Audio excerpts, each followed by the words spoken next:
صلی اللہ علیہ وسلم۔ اب دیکھتے ہیں ہمارا اسکور بورڈ میں بتا رہا ہے دونوں کے 26 نمبر ہیں۔ ہمیں بتایا گیا کہ رکن شورا بلکہ پورے کراچی کے ہمارے جو نگران ہیں، ہم سب کے نگران ہیں، حاجی امین اتاری ہمارے ساتھ لائیو تھوڑی دیر پہلے تو تھے، کیا اب بھی لائیو ہیں ہمارے ساتھ؟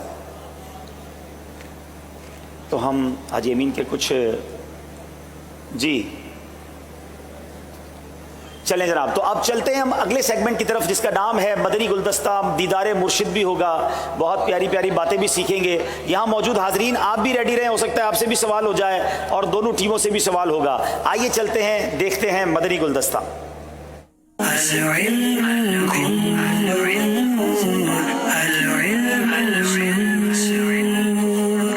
جی مدنی گلدستہ دیکھنا ہے اور بڑی توجہ کے ساتھ دیکھنا ہے، دکھائیے مدنی گلدستہ۔ یقیناً منبع خوف خدا صدیق اکبر ہے، حقیقی عاشق خیر الورا صدیق اکبر ہے۔ بچوں میں سب سے پہلے حضرت علی رضی اللہ تعالیٰ عنہ نے اسلام قبول کیا۔ عورتوں میں حضرت خدیجہ رضی اللہ تعالیٰ عنہ نے اور مردوں میں حضرت ابو بکر صدیق رضی اللہ تعالیٰ عنہ نے اسلام قبول کیا۔ آپ مدینے کے سفر میں بھی سرکار صلی اللہ تعالیٰ علیہ وآلہ وسلم کے ساتھ تھے۔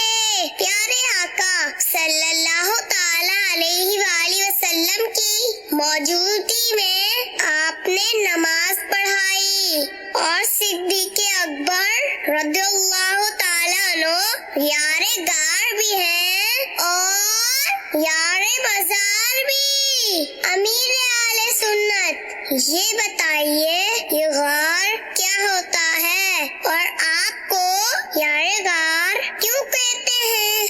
ماشاءاللہ، بڑا پیارا ایمان افروز سوال ہے۔ حضرت سیدنا صدیق اکبر رضی اللہ تعالیٰ عنہ یار غار بھی ہیں، یار مزار بھی۔ یار کے معنی ویسے دوست ہوتے ہیں، یہ یار دوست، ساتھی، رفیق۔ اور غار کس کو بولتے ہیں یہ بھی کہا ہے، غار عربی لفظ ہے، غار کو کہف بھی بولتے ہیں۔ سورہ کہف قرآن کریم میں یہاں بھی کہف کے معنی غار ہے۔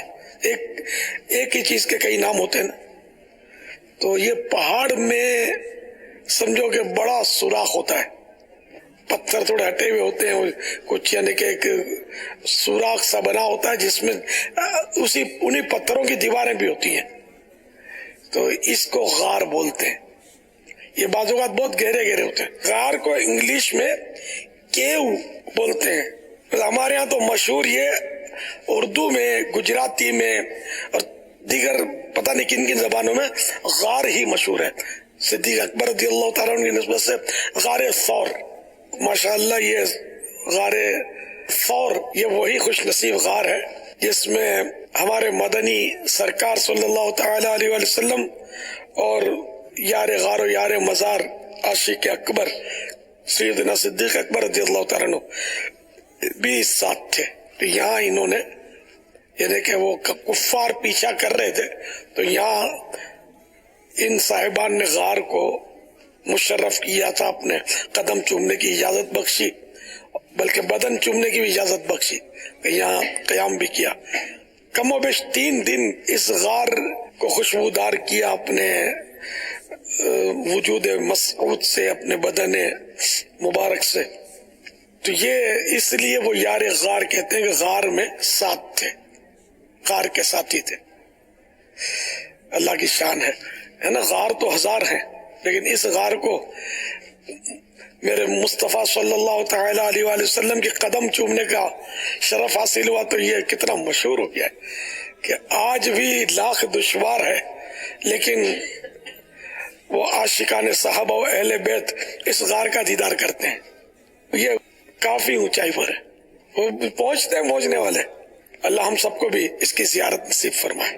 اب دیکھو سرکار صلی اللہ تعالیٰ علیہ وآلہ وسلم نے صدیق اکبر رضی اللہ تعالیٰ عنہ کے کندھوں کو نوازا، اور کس طرح یہ حضرات کہ ہٹا کٹا آدمی بھی تھک جائے. اتنا اونچائی ہے, آپ پہنچے آدمی تھک جائے. اللہ اللہ. 4610 فٹ غار ثور کی اونچائی ہے. عاشقان صحابہ و اہل بیت کی بھی ہمت ہے نا, جو پہنچ جاتے ہیں. یا پھر رکاوٹیں, یہ نہیں کہ وہاں کوئی سہولتیں اور اے سی لگے ہوئے ہیں اور رہنماؤں کا انتظام ہے, آئیے آئیے آئیے, مخمل بچھے ہوئے, کارپیٹ, کچھ بھی نہیں. مطلب رکاوٹیں ہیں, اسپیڈ بریکر ہیں, بولتے اسپیڈ بریکر بھی پہنچ جاتے ہوں گے, لیکن یہ کہ عاشقان صحابہ اہل بیت کا راستہ کون روک سکتا ہے, یہ پہنچ ہی جاتے ہیں. وہاں جا کر لوگ کیا کرتے ہیں, نفلیں پڑھتے ہیں, نعتیں پڑھتے ہیں, عشق رسول میں اشک بہاتے ہوں گے, اور کیا کریں گے. صلو علی الحبیب صلی اللہ تعالی علی محمد صلی اللہ تعالی علی محمد صلی اللہ علیہ وسلم. امید ہے کہ یہاں موجود حاضرین نے اور دونوں ٹیموں نے بڑی غور سے مدنی گلدستہ دیکھا ہوگا. مظفر آباد والوں سے سوال کریں گے, حضرت ابو بکر رضی اللہ تعالیٰ عنہ نے اور نبی پاک علیہ الصلوۃ والسلام نے کتنے دن غار ثور میں قیام فرمایا؟ 3 دن. 3 دن قیام فرمایا. جواب درست دے دیا ہے. غار ثور کی اونچائی کتنی ہے؟ 4610 فٹ. 4610 فٹ. جواب بالکل درست دے دیا ہے. بتائیے غار کس زبان